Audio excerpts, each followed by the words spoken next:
پکارا حیات کو کسی بات پر ڈانٹ جو حیات کو کسی بات پر ڈانٹ رہی تھی. مجھے نہیں جانا، نہایت بدتمیز انسان ہے وہ. بڑا ہے تم سے، عزت سے بات کرو. وہ بڑا وہی بڑا اپنے گھر میں رہے، پھر میرے پاس آئے اور خاص کر مجھے چھونے کی کوشش، اور بس تبھی بلاج بہت بڑا شرمندہ رہ گیا. وہ سینے پر ہاتھ باندھ کر منہ موڑ گئی. علی نے اسے ایسے واضح کیا جسے اس بات پر توجہ بھی نہ دی ہو. بیٹا تم ہی سمجھاؤ اسے، میرا تو سر میں درد کر دیا اس لڑکی نے. میرے پاس دماغ ہے خود سب سمجھنے کے لیے، وہ تڑک کر بولی. علی نفی میں سر ہلاتے باہر نکل گیا اور بلاج اندر داخل ہو کر دروازہ لاک کر گیا. لوگ کیوں لگایا؟ یہ میرا کمرہ ہے، آپ کا نہیں. وہ غصے سے بنائی. بیوی تو میری ہی ہے، بیوی تو میری ہی ہے نا. شانوج کہا گیا اور اس کے نزدیک بیٹھنے لگا. دور رہی مجھ سے، حیات فاصلے پر ہوگی. اچھا سوری، مجھے اس وقت غصہ تھا تم پر، اتار دیا. بلاج ہار مانتا بولا. میں کوئی دوست نہیں ہوں، آپ کی بیوی ہوں. آپ کو پتہ ہے نیوز میں دیکھا تھا، بیوی نے شوہر کے چھوٹے چھوٹے ٹکڑے کر کے پھینک دیے. خود سوچ لیں بیویاں کتنی خطرناک ہوتی ہیں. وہ بولی تو بلاج تالی بجا گیا.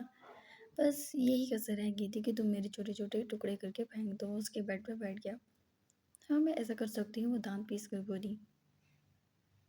میرے بننے میں خوش ہو جاؤ گی نا. دیکھیں بلاج، میں نے چپکو لڑکیوں کی طرح بالکل نہیں ہوں جو آپ کی اس ڈائلاگ بازی پر جان دے دے اور کہے نہیں بلاج آج کے بعد مرنے کی بات مت کرنا، میں آپ سے پہلے مر جاؤں گی. ورنہ ہے تو مرے، 5 لاکھ عیدی دیتے جائیں بس مجھے. وہ بال جھڑکتے ہوئے اسے حیران کر گئی.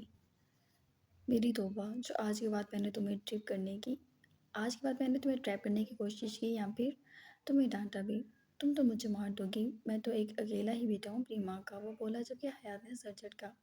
تو جائیں اپنی ماما کے پاس، میں بھی ایک اکیلی ہی بیٹی ہوں اپنی ماما کی. زبان تو تمہاری کینچی کی طرح چلتی ہے نا. بلاج ذرا غصے سے بولا. چلیں، کسی کا دل تو نہیں دکھاتی آپ کی طرح. وہ کہہ کے وہاں سے باہر نکلنے لگی کہ بلاج نے ایک دم اٹھ کر اسے پکڑ لیا. سوری، تمہارا دل دکھا. میرا سر بھی دکھ رہا ہے اور مجھے آپ بالکل اچھے نہیں لگ رہے. اور ایک بات بتائیں، پرسوں جب آپ نے وہ گندی حرکتیں کرنی تھیں تب تو آپ نے کہا تھا یہ محبت کی شروعات ہو سکتی ہے. اس کی باقاعدہ اسی لہجے میں نقل اتار رہی تھی. کہاں سے محبت، کہاں ہے محبت؟ وہ بھڑک گئی. بلاج کے تو چھکے چھٹوا چکی تھی وہ لڑکی. صابر بھائی نے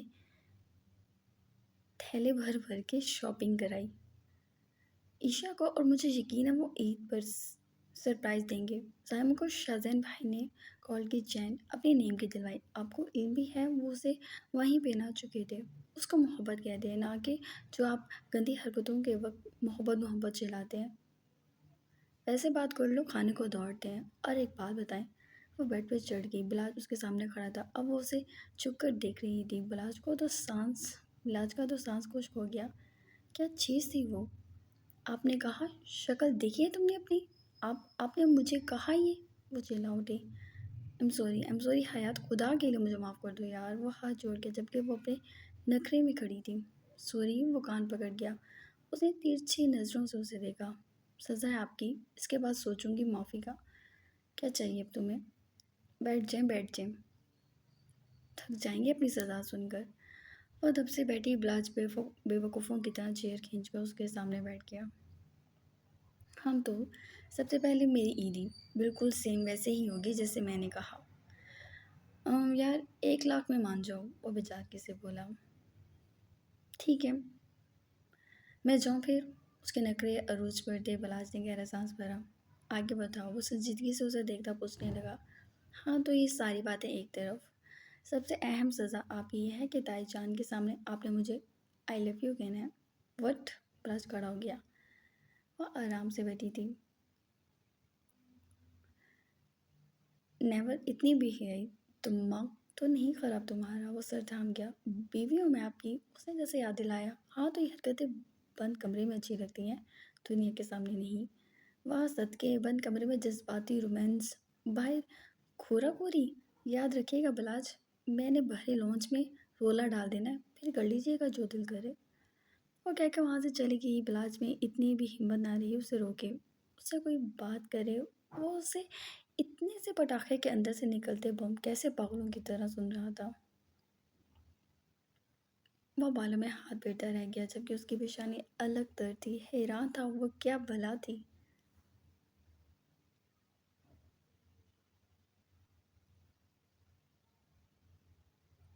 گھر میں افطار کے بعد عجیب گہما گہمی سی مچ گئی تھی۔ ظاہر نے سفید کرتا پہنا اور دادا جان کے پاس چاند رات کی مبارکباد دینے پہنچ گیا۔ سب سے پہلے وہی ملا تھا جبکہ دادا جان چاند رات پر بچوں کی طرح خوش ہو جاتے تھے سوائے درشمتا کے۔ باقی سب موجود تھے۔ رفتہ رفتہ سارے لڑکے تیار ہو کر ان کے پاس جمع ہو چکے تھے جبکہ وہ سب سے ملے تھے۔ اور ظاہر باپ کی طرف مڑا وہ اسے سنجیدگی سے دیکھ رہے تھے۔ ایک آنکھ دبا کر وہ دونوں کان پکڑ گیا۔ معافی چاہتا ہوں یارا، وہ بولا اور ان کے سینے سے لگ گیا۔ وہ بھی اس کو سینے سے لگا گئے۔ خبردار جو آج کے بعد اپنی منمانی کی، تمہیں جو بھی چاہیے مجھ سے مانگا کرو، میں پوری نہ کروں تو بات کیا کرو کہ تمہارا باپ تمہارے لیے کچھ نہیں کر سکا۔ وہ بولے تو ظاہر نے سر ہلایا اور اتنی دیر میں لڑکیاں بے اندر داخل ہوئیں اپنی من پسند خوشبو اور سفید ہی جوڑے میں۔ عشا کو رچا بسا دیکھ اس کا دل عجیب سروں پر دھڑک اٹھا۔ وہ دادا جان سے ملے تھے۔ شاہزادے نے زائمہ کو گھورا کہ اس کے ساتھ ٹوئننگ کیوں نہیں کی، جبکہ عشا اور ظاہر بالکل الگ ہی لگ رہے تھے۔ عشا کا تو چہرہ ہی سرخ ہو گیا، البتہ ظاہر کی خوشی کی انتہا نہیں تھی۔ دوسری طرف حیات بھی تلملا رہی تھی۔ وہ دادا جان سے ملی اور مڑی تو ان تینوں پر بھی نگاہ گئی۔ ہر نگاہ میں الگ ہی بات تھی۔ مسکراتے لب، خوشی سے بھرپور چہرے، جیسے سب چاند کی طرح کھل رہے تھے، جیسے چاند بڑی خوبصورتی سے آسمان پر آب و تاب سے چمک رہا تھا۔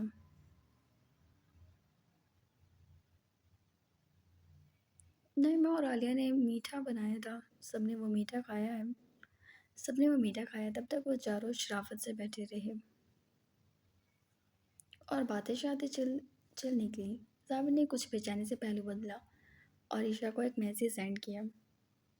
اچانک اس ماحول میں میسیج کی دھون بجی۔ عشا نے موبائل اٹھایا۔ ان دونوں کے پاس ایک دوسرے کا نمبر ضرور تھا لیکن کبھی انہوں نے ایک دوسرے کو میسیج نہیں کیا تھا۔ عشا تو نفرت میں نہ کر سکی اور جبکہ ظاہر اپنی شرمندگی میں۔ چھت پر چلو ایک ساتھ چاند دیکھتے ہیں، اس نے میسیج پڑھا۔ چہرے پہ گلال کھلے اور وہ موبائل رکھ گئی۔